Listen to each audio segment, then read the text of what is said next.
ప్రధానమంత్రి నరేంద్ర మోదీ తెలంగాణ పర్యటనపై ఇప్పుడు సర్వత్రా ఉత్కంఠ నెలకొంది. షెడ్యూల్లో కేవలం ఆ ఒక్క గంట, కేవలం ఆ 60 నిమిషాలు ఇప్పుడు రాష్ట్ర రాజకీయాల్లో పెను తుఫానును సూచిస్తున్నాయి. బేగంపేట్ ఎయిర్పోర్ట్లో మోదీ కేటాయించిన ఆ రిజర్వ్ టైం వెనుక ఉన్న వ్యూహం ఏంటి? తెలంగాణ బీజేపీలో అసమ్మతి గళాలకు మోదీ చెక్ పెట్టబోతున్నారా, లేక కొత్త రూట్ మ్యాప్ ఇవ్వబోతున్నారా? ఈ గంట వెనుక ఉన్న అసలు మిస్టరీ ఏంటి?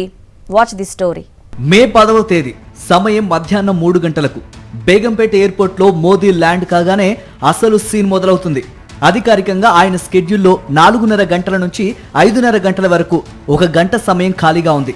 ఈ బఫర్ టైం వెనుక అధిష్టానం మాస్టర్ ప్లాన్ ఏంటి? ఢిల్లీ నుంచి అందిన సమాచారం ప్రకారం ఆ గంట సమయం కేవలం విశ్రాంతి కోసం కాదు, అది తెలంగాణ బీజేపీ భవిష్యత్తును నిర్ణయించే గంట. ఇన్నాళ్లు వర్గపోరుతో కునారిల్లిపోతున్న నేతలకు ప్రధాని నేరుగా గీతోపదేశం చేయబోతున్నారా? రాష్ట్రంలో పార్టీ పరిస్థితిపై ఆయన దగ్గర ఉన్న సీక్రెట్ ఫైల్లో ఏముంది? ఈసారి మోదీ స్టైల్ మార్చారు. సామూహిక భేటీలు కాదు, ఆ గంటలో కీలక నేతలతో విడివిడిగా 1-to-1 భేటీలు నిర్వహించబోతున్నట్లు వార్తలు వినిపిస్తున్నాయి. రాష్ట్ర అధ్యక్షుడి నుంచి మొదలుకొని సీనియర్ నేతల వరకు పనితీరుపై మోదీ దగ్గర రిపోర్ట్ కార్డ్ సిద్ధంగా ఉంది.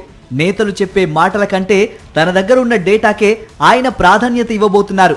కలిసి నడుస్తారా లేక వెనకబడిపోతారా అనే ప్రశ్నను ఆయన సూటిగా సంధించబోతున్నారట. అయితే లోకల్ నేతలు పెద్ద ఆయన ముందు ఏం చెప్పబోతున్నారు? తమ అసంతృప్తిని బయట పెడతారా లేక అంతా ఓకే అని సరిపెడతారా? ఇప్పుడు ఇదే అంశంపై పొలిటికల్ సర్కిల్స్ లో జోరుగా చర్చ జరుగుతోంది. మొత్తంగా తెలంగాణ బీజేపీలో గ్రూపు తగాదాలకు ఫుల్ స్టాప్ పెట్టడమే లక్ష్యంగా మోదీ ఈ సమయాన్ని కేటాయించారు. ఈ గంట తర్వాత కమలం పార్టీలో ప్రకంపనలు ఖాయమని రాజకీయ విశ్లేషకులు భావిస్తున్నారు.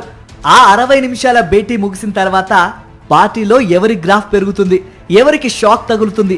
ఆ 1 గంట సమయం రాష్ట్ర రాజకీయ చరిత్రలో ఎలాంటి మార్పులు తెస్తుందో వేచి చూడాలి.